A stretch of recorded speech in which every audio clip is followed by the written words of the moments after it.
Hey Jenny, what's cooking? Not much. What's cooking with you, Jonathan? It's a brand new year, so It is. brand new year, new.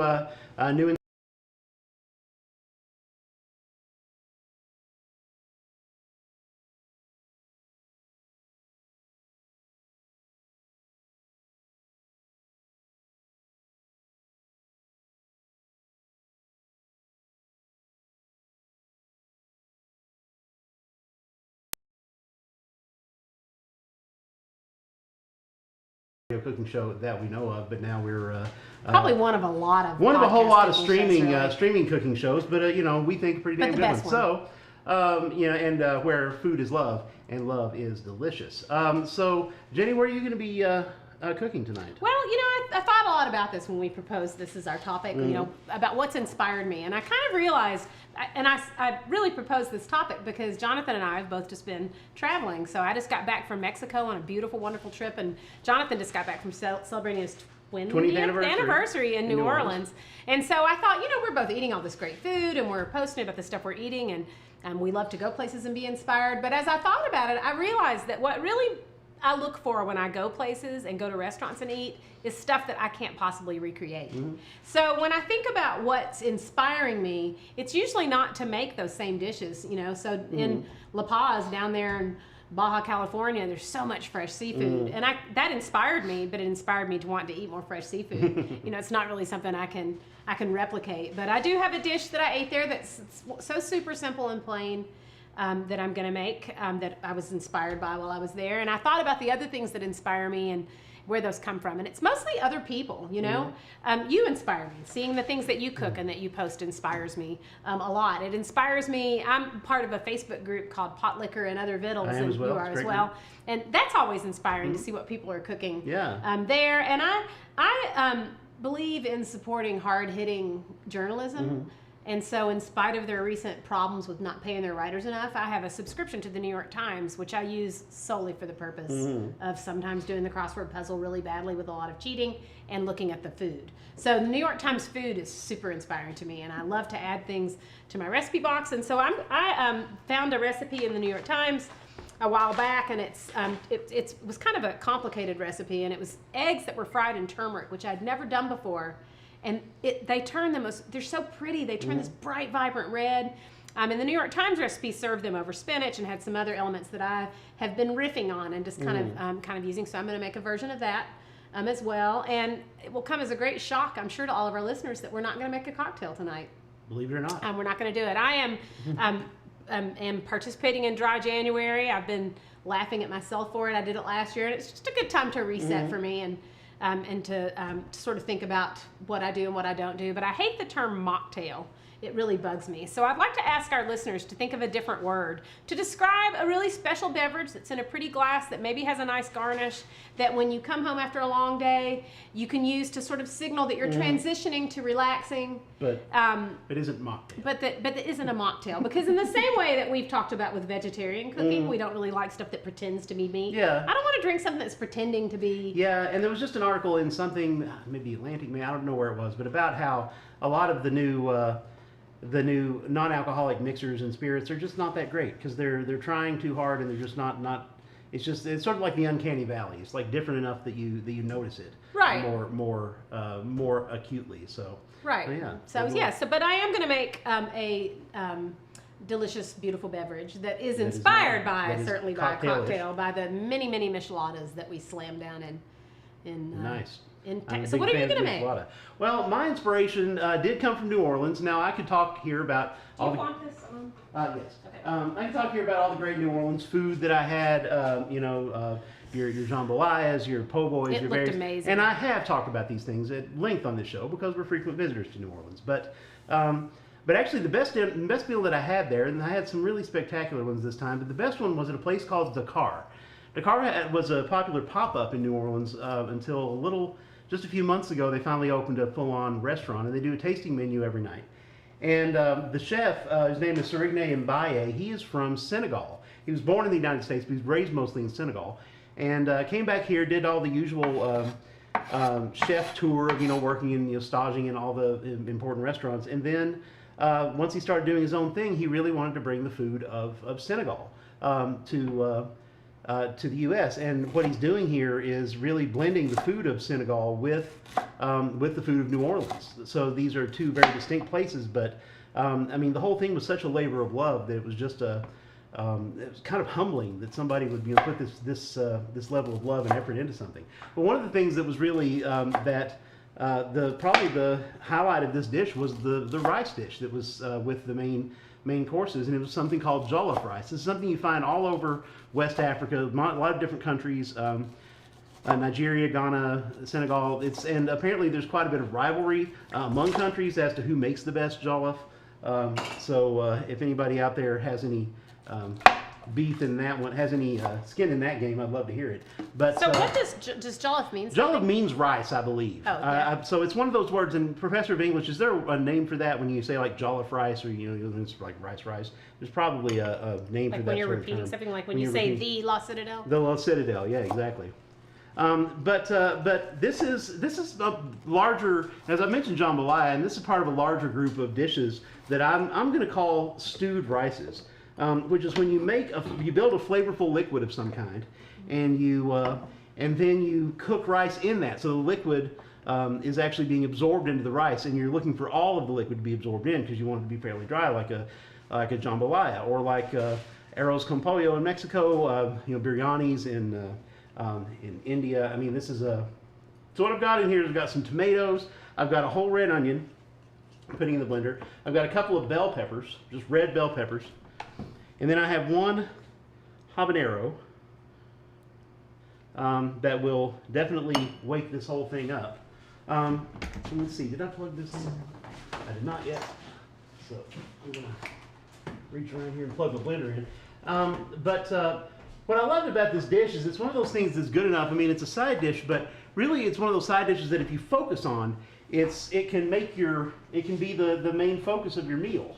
We always think of the meat dish or whatever as the kind of the important, the focus of the dinner, the thing we put all the effort into, the thing we put all the flavor into. But I think something like this, you can. Does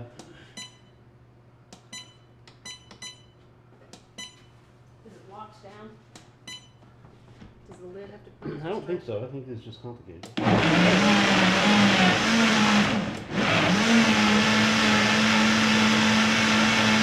So we're working this up good.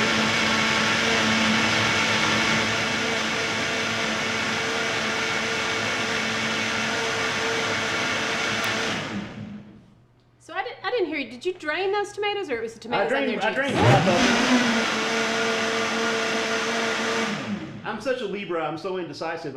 Usually when I use canned tomatoes, I'll drain half of them and then use not the other drain, half? and then use the liquid in the other half. Now I'm looking at how much. Well, that's metric. That I should know. Well, there's my cups. I remember when I was a girl, they told us we'd all have to learn metric because Well, and we wouldn't be using it. I am in one of those professions that still uses it every now and then. But I see so I've got about there's my milliliters. I've got about 1250 milliliters in here, and I'm going to add some stock to that in my pot over here. Because what I'm going to do is I'm going to take this over to the stove, and I'm going to put this in a pot that I've got ready to go. And I'm actually going to start with some of the stock. Whew! Yeah, it's hot.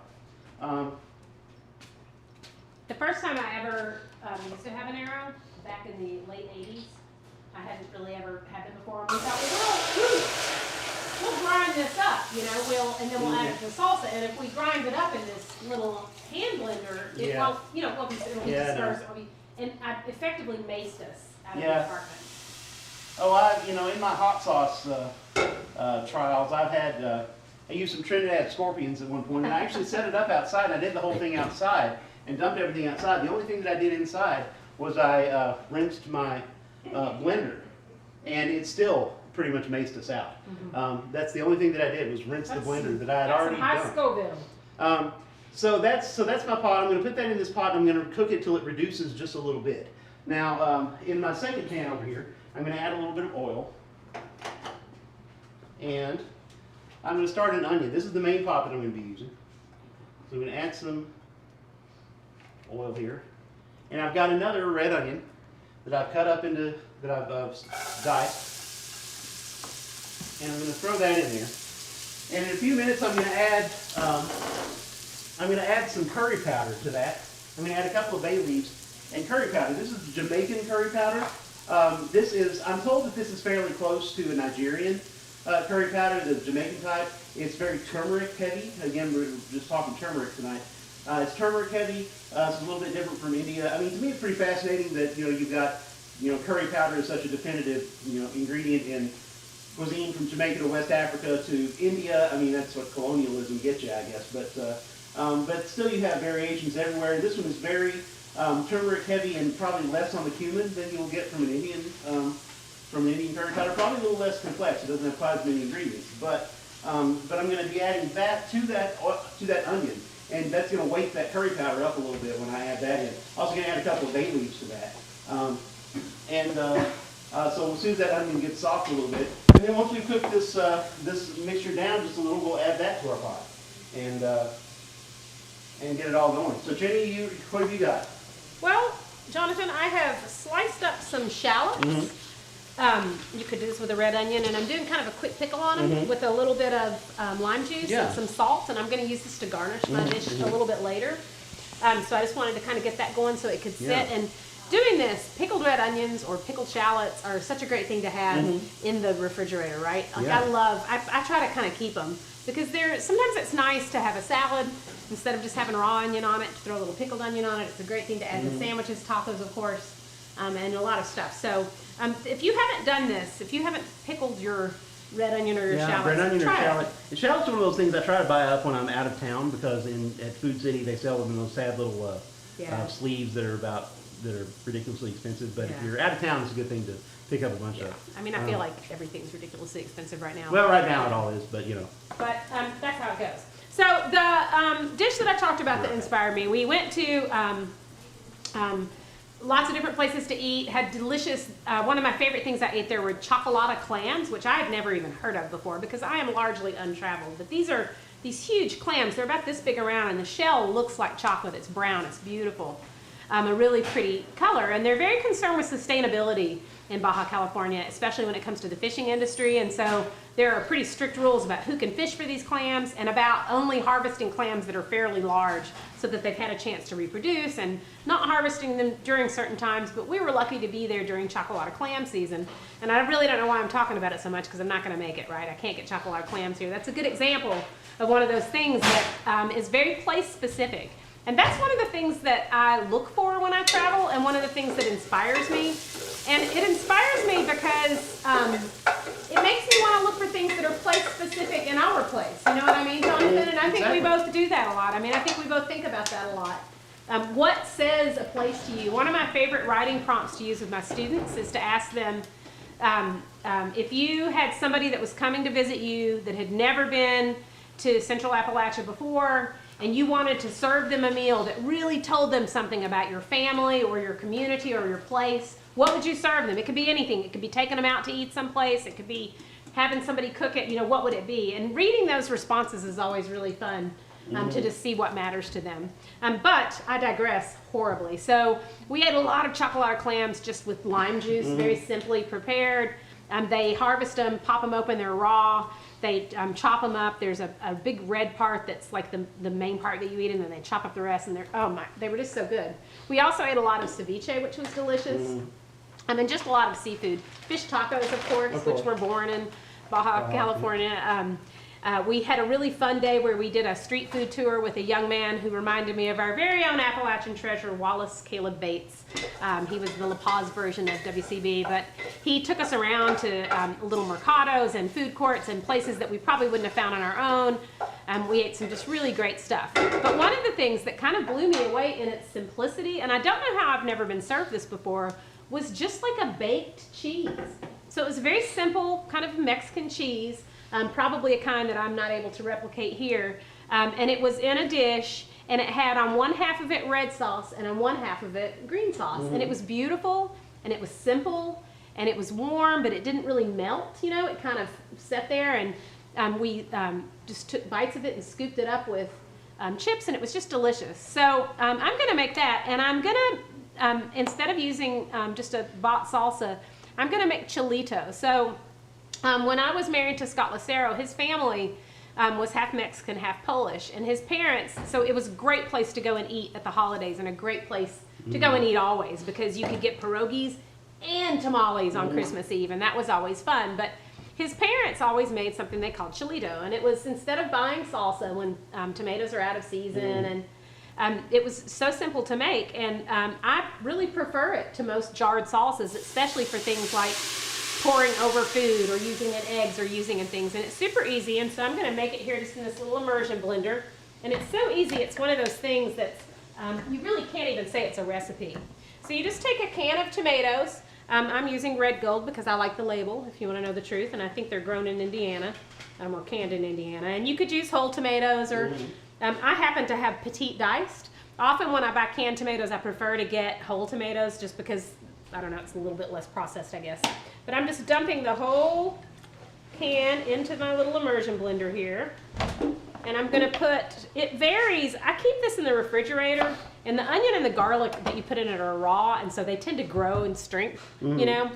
So I'm going to, because I know that I'm going to be cooking this one, I'm going to go ahead and I'm going to use a whole half of an onion. Ordinarily, I probably would just use a quarter or maybe even a little less. And I'm just kind of rough chopping it so it'll be easier for it to get chopped up in here. And then I'm going to add some garlic and some red pepper flakes. I'm going to taste it for salt. I may add a little water if I want it to be thinner, and that's going to be it for my red sauce that I'm going to put over my cheese to bake. For the green sauce, I could have made something from scratch, but one of the things that's inspired, got a boil over. One of the things that I've been kind of inspired about this last year is learning sometimes to just step back and do something easy, to use something that's maybe a little prepared, to stop feeling like I have to do all these grandiose things. And this is a product that I really like. It's called, how do you pronounce this, Jonathan? Recadito? Recadito? I should know that since I just went to Mexico. But it's, I like this, and I like this brand because it doesn't have a lot of additives, but it's just a cilantro cooking base. And I'm gonna just thin this with a little water and use that in the green sauce. I'm gonna pop that in. And that's gonna be, I'm gonna add just a couple of cloves of garlic to this. Maybe 3. Always add one more than you. It's like that thing they say you should look in the mirror and take off one piece of jewelry. You should look in your pot and add 1 clove of garlic, I'm pretty sure. So tell me, or tell us, tell our audience, because that meal that you had where you had this jollof rice was probably the meal I read about that made me sit up and say, I need to go to New Orleans. I've never been. Tell us about the whole meal. Well, this was, I mean, it was a multi-course dinner, and you had, and really he came out and told a story. I mean, one of the things that he made was something he called the last meal, and the reason why it was called that was because it was made of black-eyed peas with palm oil, and the reason called it the last meal is a lot of times that was what they would feed slaves before they brought them over to the is this combination. And he took that same thing because they really had to get them, you know, as many calories as they could before, because they had to weigh a certain amount. I mean, it's just but he took this and made this beautiful dish out of it with some crab on top of it, you know, just to kind of think of the sea as this goes, and but the story that came with every single dish was, and I think one of my favorite things about it was just about everything that they talked about was about how communal this was, how that this was that eating was a very communal thing. That, you know, it starts with everybody washing their hands together. There's a tea that I can't remember the name of the tea, but a toya tea or something like that. I'll have to look it up. But they say that you serve that to your guests as soon as they show up because they can't leave until they've had 3 cups. That you basically, you know, use that to rope your guests in for at least an hour and a half, apparently. But just everything has a story like that, and I think just bringing that in was the most amazing thing. And then the food was just delicious. I mean, it was all, you know, fairly simple as it goes, but very, very thoughtful. And I think that's what did it for me. It sounded. I feel like Tamara had something at that meal that I was blown away by, but now I can't remember what it was. Well, there was a whole. I'll pull the menu up here in a bit, but Okay. Right now it's probably a good time for a break. So let's go to the commercial. You're watching What's Cooking Now. We're talking about New Year, new inspirations. Here, coming to you from the Hyndman Settlement School, CNView. Take your pointer finger and I want you to mash down all the blue dots with one finger. Okay. Just one finger. Yeah. And hold it flat. Any finger? Hold it flat so you cover up all the strings. Our Pick and Bow program is more than just music lessons. It's a way for young people to express themselves through music. Our wonderful team of music teachers seek to empower students to develop their own unique voice through music. Learning to play an instrument is often not an easy task. It's hard work, but it teaches valuable life skills like collaboration, active listening, and creative problem solving. And when young people are given the tools to be successful at something difficult, the confidence that emerges from that serves them in every area of their life. Bluegrass and traditional music is often played in group settings. And we believe this is really important because it helps young people connect with themselves and with others in their community and see their role in a group. And how do you add to the group sound, and how do you listen to what's going on around you and add to it? And because we focus on teaching traditional Appalachian instruments and songs, young folks are not only learning about Appalachian music, but they are actively participating in the rich musical traditions of Appalachia and Eastern Kentucky and claiming it as their own.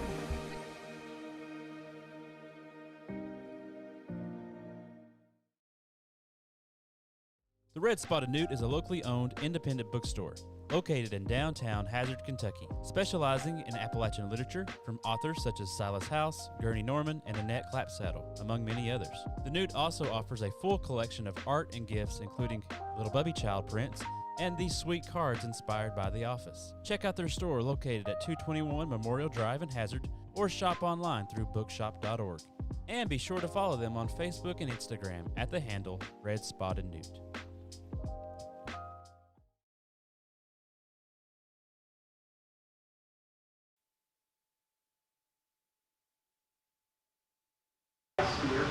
West African dish.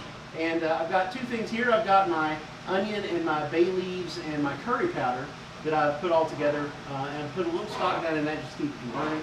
And then here I've got my tomato and habanero mixture and everything. So I'm going to marry those together here. Stir that up. Now this is my flavorful liquid that I'm going to add my rice to. I'm going to add a little salt to that. This is my flavorful liquid. Now, I'll tell you a couple of rules here for the rice in this general category dish that I'm talking about, which is the sort of stewed rices that I'm calling it. First of all, you want about twice as much liquid as rice. So I figure I've got about 5 cups. That's why I was measuring in the blender. Had to do some metric conversion because seriously, that blender only has metric on it. But that's all right. I'm well trained in these things. But but I've got about 5 cups. So I'm going to add about 2.5 cups of rice once this gets to a boil. Now the rice is the other thing. This is one of those things that it's either most people consider it either absolutely essential or absolutely anathema. This is either obvious or completely wrong. Is that whenever you're making a dish like this, what you need to use is converted rice. Uncle Ben, which is your traditional Uncle Ben's, also called parboiled rice. Really? And the reason why you want to do that is because when you parboil the rice, it rinses off a lot of that starch. It really rinses off the starch in a way that you can't really do otherwise. Because otherwise what you get is it gets to be kind of a gummy mess. And what you really want here is kind of individual kernels of rice. So especially when you do a jambalaya, it's the only thing for jambalaya. I've never known that before. And I think it's the only thing for something like this. And then some things, obviously like an Indian biryani, you're going to use a basmati rice, something like that. But for this, definitely going to, so I'm boiling there. I'm just going to add all this at once. I'm going to stir. And I'm going to let it boil for a minute. And then I'm going to cover this. I'm going to put a dish towel over it and then cover it with that just helps kind of trap your steam. And for the time being, I'm going to turn it down. I'm not going to leave it turned down. We'll talk about why in a little bit. But yeah, that's going to, and so all that liquid, what we're looking for is for all that liquid to go away and to be sucked up into that rice. So we don't have any liquid left at the end. So, and it's just going to be delicious. Jenny, what do you got going on over here? So we were talking about all the things that inspire us And I mentioned our Facebook group, Pot Liquor and Other Vittles, and I mentioned the New York Times, and I mentioned other cooks.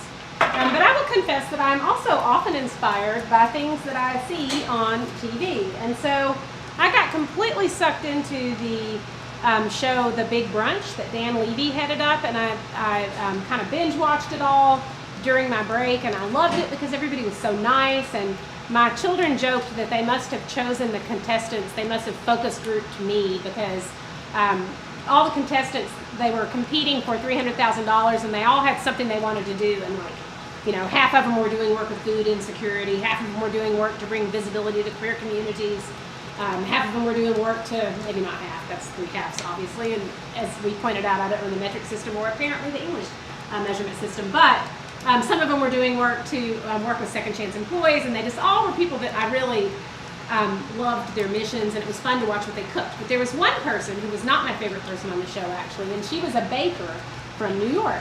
And I was kind of Googling one day to see kind of where all of them were, or just to learn more about them. And I read an interview with her, and I saw a recipe that really caught my eye.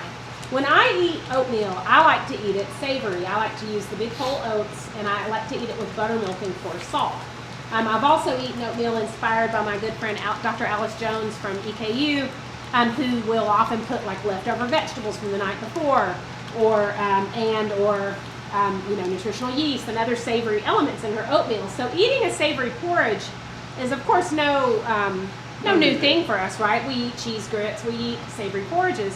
But for some reason, it had never occurred to me to use cream of wheat or cream of rice in this preparation. And I love cream of wheat and cream of rice. I know that a lot of people don't. They're off-put by the texture, and but I've always liked both of them. And in this recipe, she was making this kind of classic pasta dish, which I also can't pronounce, which my children make fun of me for, cacio e pepe. And she was doing it with cream of wheat. I have so many friends, it seems like now, who don't eat gluten and who, you know, who have issues and can't. And so I thought I could take this classic preparation and I could do it with cream of rice. And it's just, you know, pretty much you use a broth often, or sometimes water, and you put your cream of rice in it, and you add grated Parmesan cheese and pepper, and, you know, maybe some red pepper flakes, which is not what I'm doing. But I am using cream of rice as the base that I'm going to put these greens that I'm going to saute later and these eggs on. And I've taken a whole clove of garlic and just grated it into the water. And then I've taken a little bit of this vegetable bouillon, and I've added it to the water as well, just to give it a little more flavor. And I'm going to bring this up to a boil, and I'm going to stir in my cream of wheat and cream of rice. I'm sorry. And it's important, of course, when you're using cream of rice or cream of wheat, to really stay right on top of it and whisk it, or it'll get lumpy, right? So I'm going to watch that. In the back here, I'm just boiling down my green sauce for my cheese a little bit, just to cook it off a little bit and reduce it just a little bit. And I think that's probably actually reduced enough. I always turn the wrong knobs on this stove. Yeah, every single time, consistently. It's weird. Yeah. You'd think I'd learn. Same with me. A lot of things you'd think I'd learn about. So, Jonathan, one of the things that we were talking about earlier that I read in the New York Times was they have like a education stuff teachers can use, and they, you know, will have writing prompts and then link back to articles. And so they recently, you know, had an article that was like 2022, our most popular dishes, the things people looked at the most. And they asked some questions, and one of them was, what would your top 10 dishes for 2022 be that you cooked? So what would your top 10 dishes be, you think? Wow. Let's go top 5. It's a short show. That's a tough one. Like, what are your 5 things? And it's a tough one, because what does that mean? The 5 best things you cook? The 5 things you cook the most often? Yeah, the 5 things you turn to? And if you're out there listening, hit us up in the chat and tell us what your 5 top recipes were and why. Were they things you cooked a lot? Were they new things you learned to cook? Were they things that inspired you? Were they things you just cooked once? They were just so damn good you wanted to punch somebody? See, yeah, it's hard to think. This is one of those reasons why I think, you know, people complain about social media and Facebook and things like that. You know, I think that it's, you know, we're in a golden age because of it. Because, I mean, how else would I remember? Because I don't write a lot of things down. Well, that's something that I was inspired by one of our Pot Liquor and Other Vittles people out there, is I'm going to start keeping a menu journal. I'm going to start just writing down what we eat every week. And, you know, I think, you know, especially when I do something well and I take pictures of it, then, you know, I can usually We've had a If I can couple find of, it. I think probably the most fun times that I've had, a couple times this year, we've had the seafood truck in, and we've managed to, we've got a whole bunch of oysters, and I've gotten really good at shucking oysters this year. It's probably the thing that I've... My really top totally 5 filled thing up that with you that. made is your little green dress. Yeah, sauce. that's one thing that's definitely come up. I've got some of that in the fridge now, which is a Vivian Howard recipe from her great book, This Will Make It Taste Good, and which is about condiments. And it just shows, it'll give you a condiment, some sort of something that you make, and then give you tons of things you can make with that. One of these is little green dress, which is a sort of amalgamation green sauce. I mean, it's not a chimichurri because it also has some anchovies in it.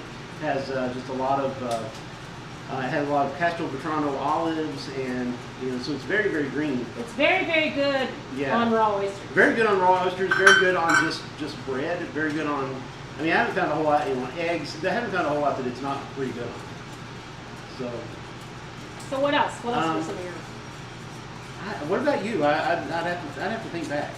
It's my son moved home this year after living away for a long time, and it's been kind of fun having him and my daughter there to cook. And my daughter's really blossomed as a cook this year. So I would have to say one of our household's top 5 things is this classic vodka cream pasta, which my daughter calls Gigi Hadid pasta. Is Gigi Hadid is some person? I don't know. Yeah, model. Yeah, whatever. One of those people who's she's an influencer. influencer. And she posted this recipe, and my daughter makes it, and it's absolutely perfect. And I really treasure those times that we spend in the kitchen when she makes it. We listen to music, and I'm relegated very much to a sous chef. I'm allowed to chop the shallots, which I rarely chop as finely as she wants, and usually have to chop finer, and the garlic, and I'm allowed to open the cans of the tomato paste. But you have to say yes, chef, whenever she says something. No, and don't suggest that to her, or she'll start making me. You heard me, Lily. It's she's not listening. But it really made me think about like what is it that makes a dish a top dish? For me, that dish, it's delicious, sure, and she does it perfect. She gets the seasoning, she just gets it exactly right. But it's really more about just spending that time in the kitchen with her, and having that be kind of our special meal. And we've got special bowls we eat it in, that's very special.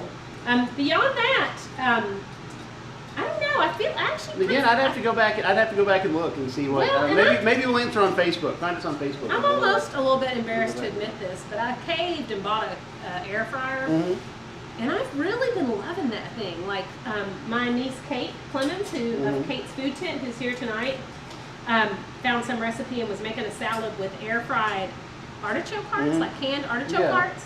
And that kind of blew me away. I've been making that a lot. The smashed Brussels sprouts I made here last time I've been making. So just sort of little crispy bites have been something I've been really interested in this year. Nice. But I don't know, it's kind of hard to remember, which is why I'm going to start keeping a menu journal. But So talking this is about, sticking it in it's sticking nice. out pretty good. Speaking of trends for 2022, one thing we thought we would talk about a little bit tonight, and again, the New York Times made a list, and I pulled some from elsewhere of predictions for food trends in 2023. So I thought we would maybe go through some of these and see what we thought and what our readers thought. Let's see, in the New York Times list there was brine, just generally the whole idea of brine in cocktails and in a lot of things, especially in seafoody brine, just brine. Yeah, salty. Just brine, salty stuff. I can get behind salty. that. Yeah, I I'm all love for some it. salt. I'm all for that. Here's one I can't get behind is the word regenivore. What they're saying is that sustainable is not enough anymore. We should be seeking out food that heals the world, and is companies that are actively trying to not just sustain but to regenerate. And I'm sorry, I'm as much of a hippie as anybody. I really want people to cook sustainably and eat sustainably, but do we have to keep coming up with new terminology? We have to just decide sustainable is not enough. We have to come up with a whole new word. I'm just getting old and cranky, I think, is what's happening. But it's just really it sets my cranky off a little bit. Chicken skins. They're saying that they think chicken skins is going to be a new appetizer. And, this is one of those things that I've always thought, why are we not? Because the world has been beset by the horror that is the boneless, skinless chicken breast. Not me. Not me either, but but everybody else pretty much. And what's happened to those chicken skins? Why are they not being fried and served to me? And I've had that in restaurants before. And when I roast a whole chicken as the cook, I have two privileges. One is to get The little nubbin. Little nubbins on the back. There's 2 of them. They're perfect. And the other is to pull off at least half of the chicken skin. I can't pull all of it off because then my aforementioned daughter gets cranky because she also likes it. Yeah, I do try to leave it on. Try to serve it along with. I can get behind the chicken skin. Yeah. What There's else? Japan adjacency, that generally food from Japan. I can get behind that. Thrift cooking. This is one thing they talked about, is that the idea of people being proud of their coupons, people being and just because groceries have, as you pointed out, gotten kind of ridiculous lately. So maybe, but then again, the chicken skins. I imagine they probably made this list before the avian flu thing started happening. So maybe this won't be the year for chicken skins after all. But ube. If you've never had ube is a yam from the Philippines that is that's purple, and it's just gorgeous color purple, and it's a little bit vanilla scented, and it's so think of it almost like a just beautiful purple sweet potato. And honestly, the place where I've had ube the most, and we've got some ube syrup I think at the house that we picked up, but there's also if you go to Trader Joe's, you can get these this ube pancake mix that makes the most beautiful purple pancakes. And we've got, we every time we see that, every time they get it in, we just buy tons of it because it's really, really good.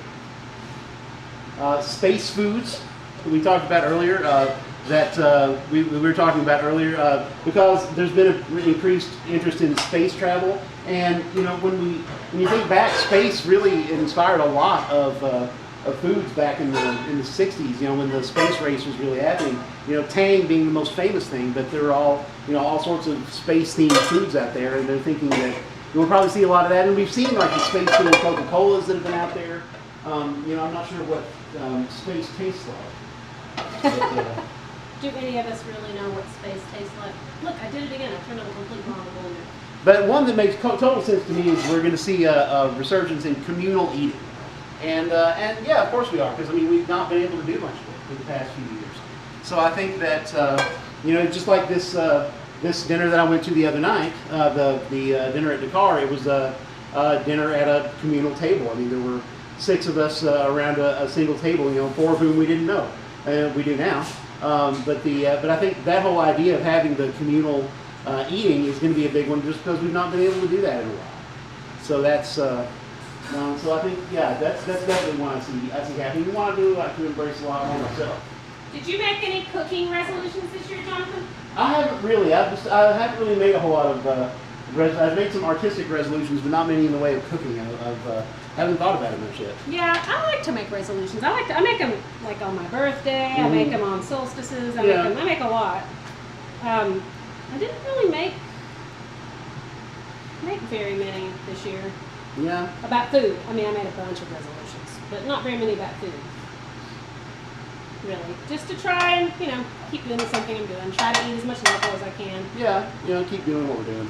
That's really a lot of our resolutions, because, I feel like things are going okay, so maybe I'll just keep doing what I'm doing. Yeah, and then just add a few. Things. Other predicted trends from elsewhere on the internet, fern bar cocktails. I've seen this one predicted a few times in the past. And a fern bar, if you're not familiar, was the sort of neighborhood, slightly sleazy bar from the late 70s, early 80s. Think the Regal Beagle from Three's Company for the perfect example. But there was a very particular kind of cocktail that was popular, and I've seen this predicted several times that, the fern bar cocktail is going to come back. And it never does, and I'll tell you why, because those cocktails weren't good. The Harvey Wallbanger is probably the classic, which is just a screwdriver with some Galliano on it, which is just not good. There's, your Flaming Dr. Pepper would have been from that same era. There were several, and but just there's a reason that they sort of linger in obscurity. So I'm just going to go ahead and say the fern bar cocktail is not coming back. Culinary cannabis. I can get behind that. And hopefully, and maybe we're moving toward legalizing medical cannabis here in the state, but I think we should legalize culinary cannabis while we're at it. I know I've got a lot of friends out there who, frankly, their skill set will be will suddenly come into tremendous demand when that happens.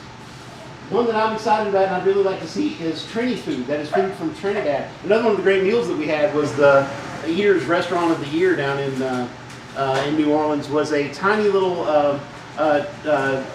Trinbagonian, I think is the term that they use. So Trinidad and Tobago, but a tiny little place in a very, very, very out of the way neighborhood that was just delicious. And it was so things. One is called doubles, which is sort of a chickpea stew that's that's served in a flatbread made from plantains, and it's just delicious. And it's a street food that you find in Trinidad, and that was one of the things we had there. And of course, our friend Maria Brayman, if she's out there listening, that's where her family's from, so she's very familiar with this food and taught me a little bit before already. So pretty excited about that one. Jenny, what are you doing over here? So Jonathan, we're running out of time. Can I get you to actually saute this bok choy? So what's going to happen here is eventually this is going to get served with the cream of rice, some greens, the eggs on top, and then a dressing. And I chose bok choy just because it's what looks prettiest. You could, of course, the original recipe calls for spinach. I kind of don't like the way that spinach, so I have this pot for that. This one? And just salt it a little bit. I don't like the way spinach tastes when it's cooked. It gets kind of a weird grit. Yeah. You know? I can see that. And then while Jonathan's sauteing that, I'm going to go ahead and make my dressing really quickly. And this dressing is super simple. It's just a tamarind paste, some lime. So I squeeze this lime juice fresh. A little fish sauce. The original recipe calls for brown sugar, but almost always when things call for brown sugar, I use sorghum. Let me grab a spoon.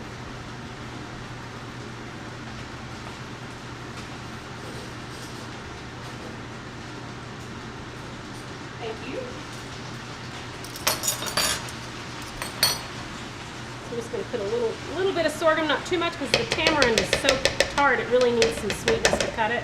And Jonathan, you were talking about tamarind earlier. It's really a great thing to have around, isn't it? So it is. It comes in a lot of different formats, but like this is a block that I have that's lasted a pretty long time. That's the way that I usually buy it too. You know, you just don't use that much of it really. No. And then I'm going to put some rough cut cilantro in here.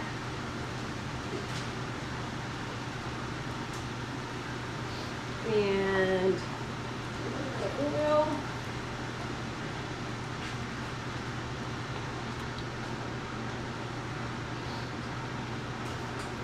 And I'm just going to grind that up.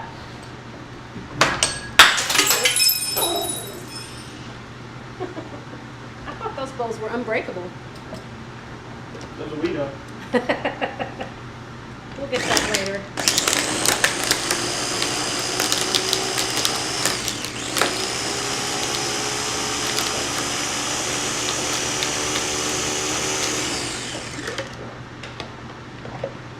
Taste that for seasoning.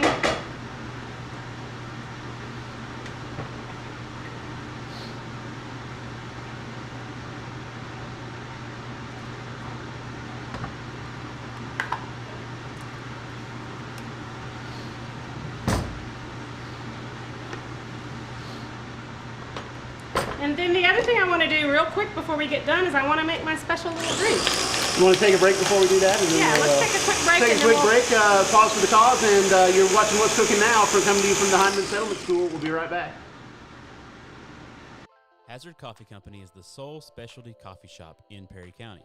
Focusing on high-tech, high-quality coffee and espresso, Hazard Coffee Company seeks to cultivate a community environment around coffee. They have a variety of options including your favorites such as mochas and cold brews, as well as specialties such as the Taxi Alley, always brewed to precise perfection.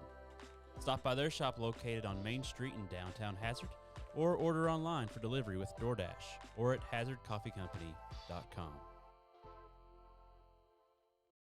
The Red Spotted Newt is a locally owned independent bookstore located in downtown Hazard, Kentucky, specializing in Appalachian literature from authors such as Silas House, Gurney Norman, and Annette Clapsaddle, among many others. The Newt also offers a full collection of art and gifts, including Little Bubby Child prints and these sweet cards inspired by The Office. Check out their store located at 221 Memorial Drive in Hazard, or shop online through bookshop.org. And be sure to follow them on Facebook and Instagram at the handle Red Spotted Newt.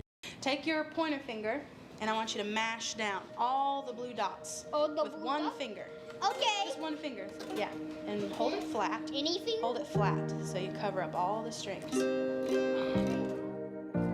Our Pick and Bow program is more than just music lessons.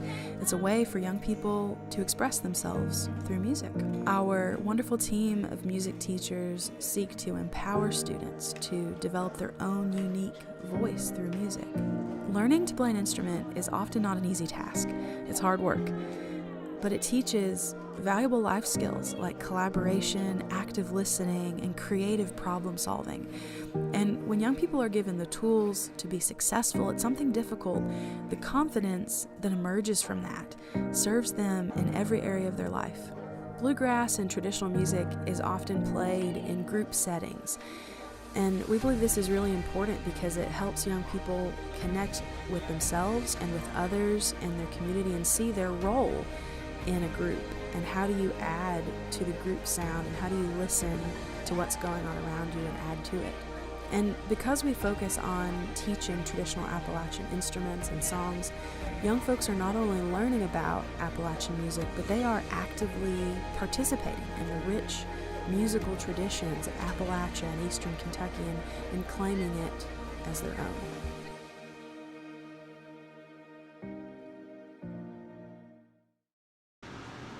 And we're back on What's Cooking Now, the world's only, one of the world's premier streaming food shows, where food is love and love is delicious. Coming to you from the Hyman Settlement School.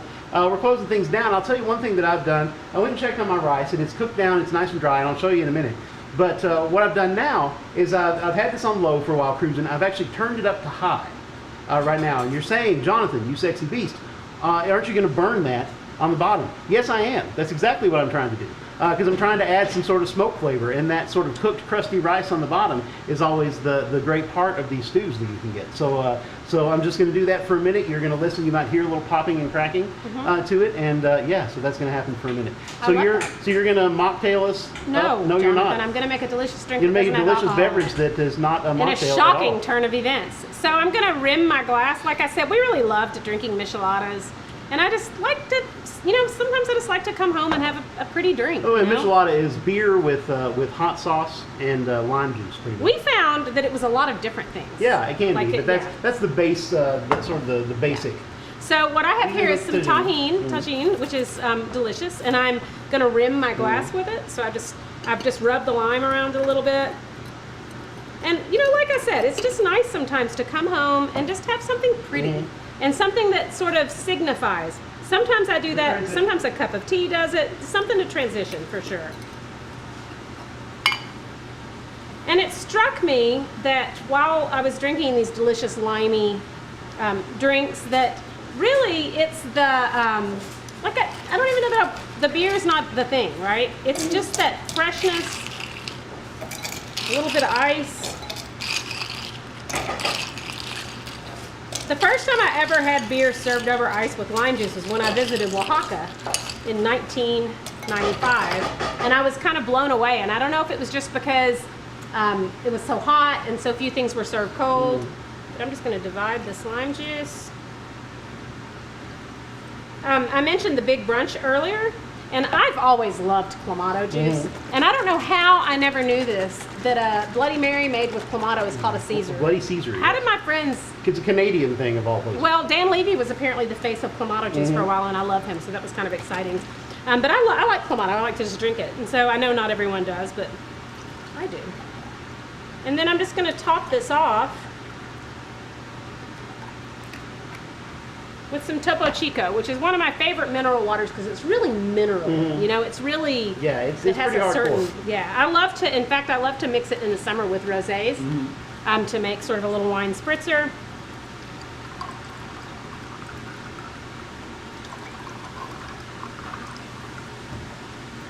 And then I want to garnish it because, like I said, I'm doing this because I want something special. Because it's celebratory. Because it's celebratory.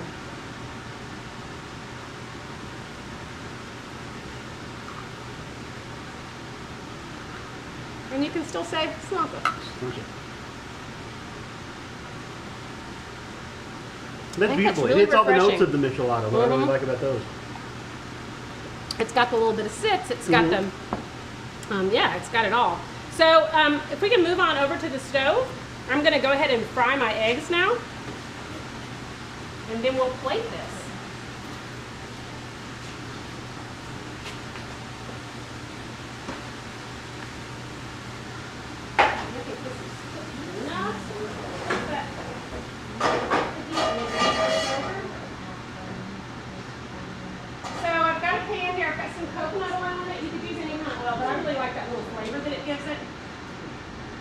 And I'm just going to add just some turmeric to it. And it's going to turn this most beautiful color.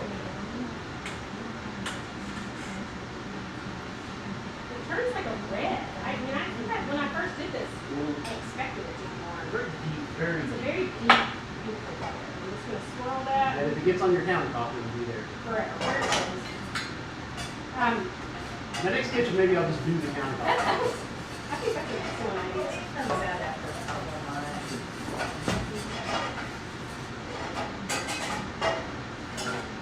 And I have some delicious eggs from Happy Hens Homestead, who have opened up their spring vegetable and egg CSA. So you should check them out. You should check Old Home Place Farms out. You should check out Roaring Shoals. You should check out whoever's in your area. See what that pretty this is. It's that kind of deep red, Beautiful brown, deep red, yeah, I love it. rusty with the yellow, yeah, and it's all from just a little root. I've never cooked with fresh turmeric. I have, and it's not as flavorful. Whoa! I don't know what happened there. Weird. Let's do another thing. Yeah. So while she's doing that, we can go and get over here and look in my pot. You see that rice has gotten nice and dry, all that liquid's been absorbed. So there's a little browning on the bottom, and that's actually what I want. Actually want a little bit of that. So I'm gonna plate this while she's finishing up. I'm gonna get another towel. I'm gonna plate that up. We'll just leave it out.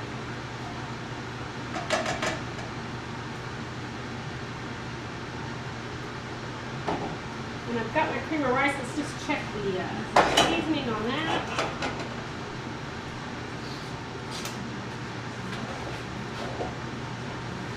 So Jonathan, what would you serve this with typically? I would serve this with, and you can serve this with just about any meat. Probably what I would serve this with, and what I was kind of planning to do tonight and just got lazy, is just with a simple, very, very simple roasted chicken thigh. You could do it with, I mean, when we had at the restaurant, they had a beautiful Gulf shrimp in tamarind. That sounds amazing. And then they also had a Gulf, I believe it was a red snapper. So just because, that's because it was Senegalese, and in Senegal there's a lot more seafood. Right. Then you'll find a lot of West Africa. But really just anything simple. You could do eggs with this. Yeah. Look at that. That's beautiful. Did the crust come out? We got a little bit of the crust. I sort of mix some in there. And sometimes if you really get on the bottom and scrape, you can get some more of that crusty part on the bottom. And that's the good stuff.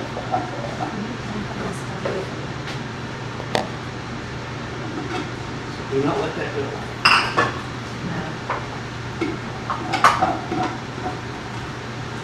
And you usually get that sort of level. A lot of times you'll get in if you do this over a fire, which sometimes you'll do, you can really get that smoky burn to it. So I guess that would traditionally be cooked over a fire. Probably.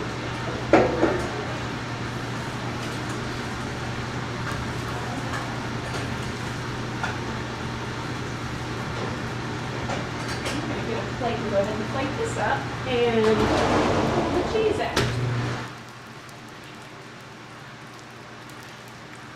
And see, that's a star dish.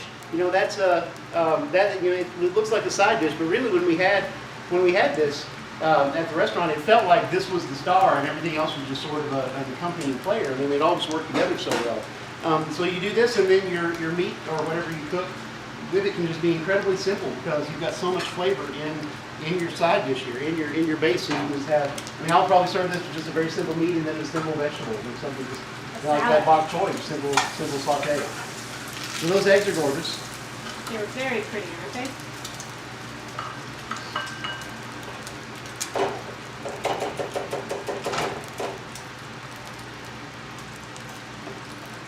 And then I'm going to pull my cheese out, and I've just got some chips to serve with that.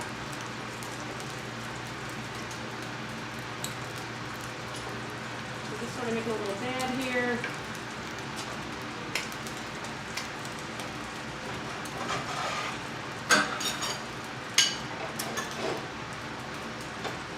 Some greens on it. So, let's see, we have Sheila and Kate, our tasting panel. Do you guys want to come in here and taste?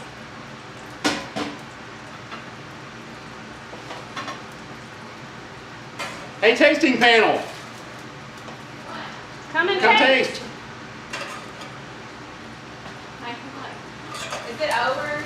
No, Not we yet. want you to come Come on. taste. That's the whole point. Having a tasting panel. Come on, Sheila. Sheila, come and tell us who you are. There's so many angles. So This is my co-partner at the food tent. this is for Kate. Kate does a food tent in downtown. We're now a Harlingen. non-profit donate. We have a PayPal. Am I allowed to say that? No. But it's You what say about- no. No, it's just teasing. So we've got jollof rice. Where do we want to do this? I'm keep running you around. Come over on the other side, girls. So here is the jollof rice. And here is one of the It eggs. smells delicious. And you can have some, Thank you. and let me pull out. Go around to that side and taste it so you can. And tell us what you think.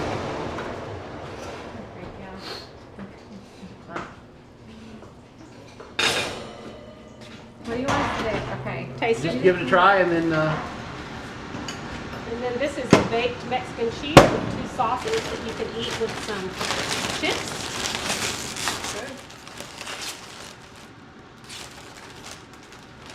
Everything I read on your Facebook profile describing the New Orleans restaurant represents what you make. Yeah, I mean that's Now that, that's to me this was sort of the almost what the whole dinner rotated around. So yeah, this was. When I Yeah. read the description, I didn't taste the food, but it's really good. You did it well. Yeah, and that's just so it's a side dish that you can that can become the central focus of what you're eating.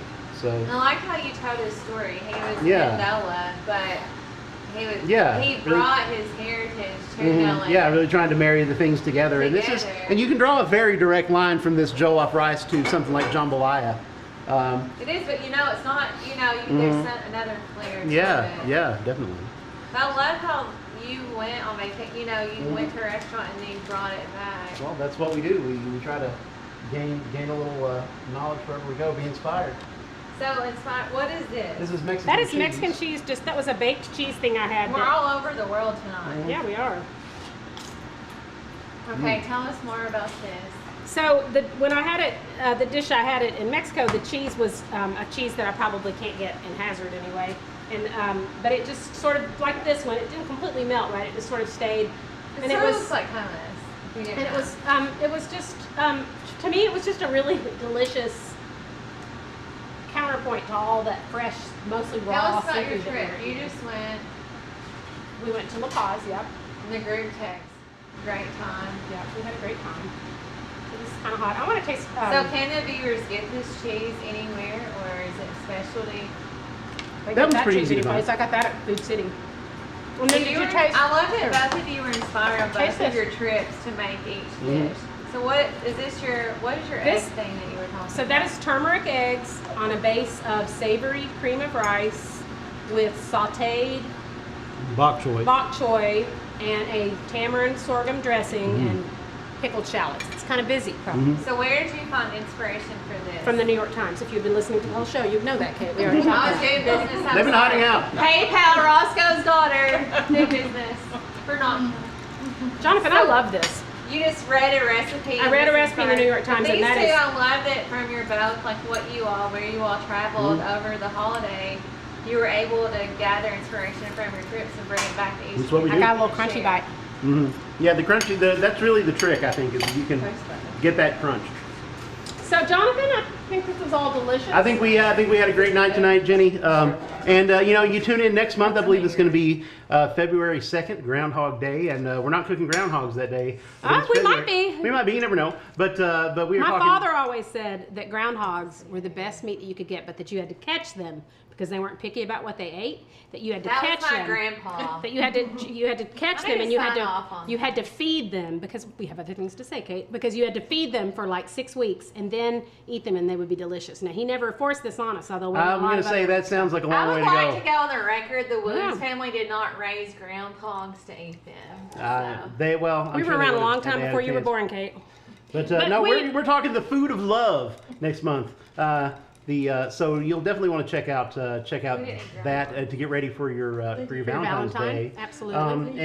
Until then, we want to thank the Kentucky Humanities Council for their grant that made all this possible. We want to thank the Hyman Settlement School. We want to thank our crew. We want to thank our tasting panel, and we want to thank you for tuning in to this yet another episode of What's Cooking Now, where food is love. And love tastes delicious. Hit us up on our Facebook page, What's Cooking Now, or you can find us at Hyman Settlement School. We're happy to share whatever kind of recipes we've thrown together. And we'd love to hear your inspiration and what you're cooking. So go out there and feed the ones you love. Love the ones you feed. See you next time.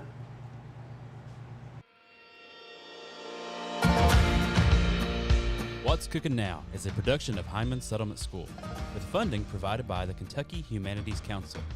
Hyman Settlement School is committed to cultivating and growing the local food system and the unique culinary and agricultural traditions of Central Appalachia through our foodways programs. For more information on our work, visit us at www.hyman.org and be sure to tune in to What's Cooking Now on the first Thursday of each month to see what's cooking.